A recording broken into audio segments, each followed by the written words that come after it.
Najira Constituency MLA Debobroto Soikia Supreme Court Pen Karbiang Longlong PGR VGR Along Lialong Aron Repen Kedua Tumaphan Katharleji Walu Kapaklang Lake Aron Kalipu Kipu Bangso Puthak AJYCP Central Committee Executive Member G2 Phukon Ahin Pen Bokajan Amina Sai Hemalong Pen Ningkang Samse Chepaklang Assam জাতীয়তাবাদী যুৱ ছাত্ৰ পৰিষদে ক'ব বিচাৰিছিলোঁ যে যোৱা 15 তাৰিখে খেৰনিত যে এটা অপৰিতিকৰ পৰিস্থিতি সৃষ্টি হৈছিল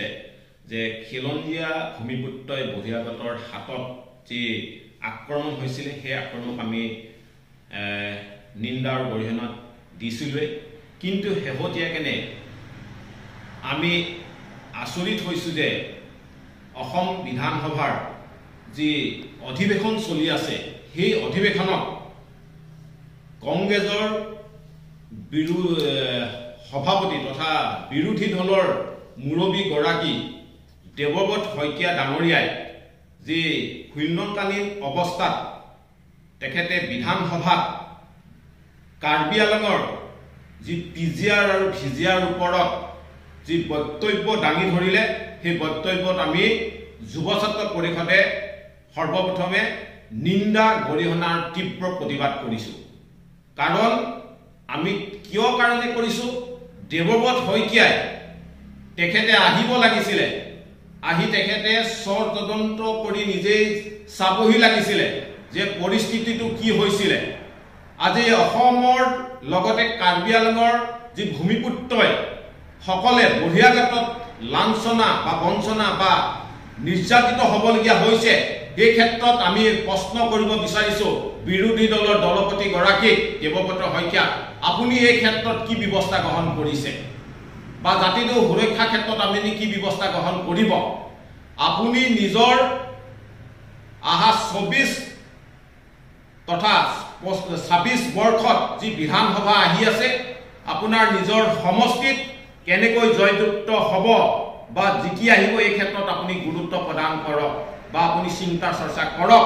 আপুনি স্বায়ত্তশাসিত পৰিষদৰ কাৰ্বি আংলঙৰ পিজিআৰ আৰু ভিজিআৰ লৈ পেলাই আপুনি মূৰ ঘমাব নালাগে কাৰণ ইয়াত কাৰ্বি আংলঙৰ দল মত নিৰ্বিশেষে সকলো ৰাজনৈতিক দলে হওক বা অৰাজনৈতিক দলে হওক বা জাতীয় সংগঠনে একগোট হৈ পেলাই এই ঘটনাক তীব্ৰভাৱে নিন্দা কৰাৰ লগতে অসমৰ সকলো জাতি জনগোষ্ঠী ছাত্ৰ সংগঠনে খিলঞ্জীয়া মানুহৰ যি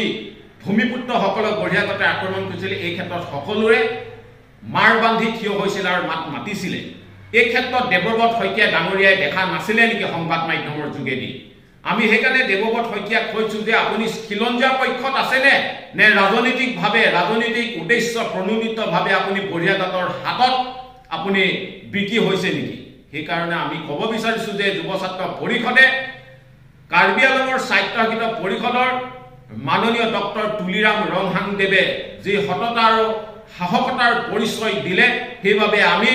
ডক্টৰ তুলিৰাম ৰংহাংদেৱক আজি আমি প্ৰশংসা কৰিছোঁ অকল যুৱ ছাত্ৰ পৰিষদেই নহয় কাৰ্বি আংলঙৰ সকলো জাতি জনগোষ্ঠীয়ে আজি ডক্টৰ তুলিৰাম ৰংহাঙক এই ক্ষেত্ৰত প্ৰশংসাই উপচাই পেলাইছে কাৰণ পিজিআৰ আৰু ভিজিআৰত বহিৰাগতই বহু বছৰ ধৰি বেদখল কৰি পেলাই তেখেতলোকে তাত বসবাস কৰিছিলে কিন্তু এতিয়া এই বসবাস কৰাত যদি উচ্ছেদ কৰাৰ ক্ষেত্ৰত দেৱব্ৰত শইকীয়া ডাঙৰীয়াৰ আপত্তি ক'ত তেখেতক আমি সুধিব বিচাৰিছোঁ সেইকাৰণে আমি ক'ব বিচাৰিছোঁ যে এই ক্ষেত্ৰত আপুনি পুনৰবাৰ মাত নমতাটোৱে আপোনাৰ কাৰণে ভাল আপুনি কেনেকৈ অনাগত দিনত অসমত বিৰোধী তথা শক্তিশালী কৰিব পাৰে এই ক্ষেত্ৰত আপুনি চিন্তাৰ চৰ্চা কৰক আৰু আমি কৈছোঁ যে পিজিআৰ আৰু ভিজিআৰ পৰা যুৱ ছাত্ৰ পৰিষদে আজি কোৱাই নহয় আগতেও কৈ আহিছে যে খিলঞ্জীয়া মানুহৰ তথা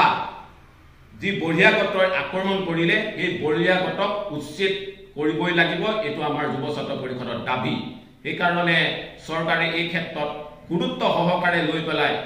কঠোৰ পদক্ষেপ গ্ৰহণ কৰিবলৈ বাবে পুনৰবাৰ আজি আমি আপোনালোকৰ সংবাদ মাধ্যমৰ যোগেদি আমি পুনৰবাৰ দাবী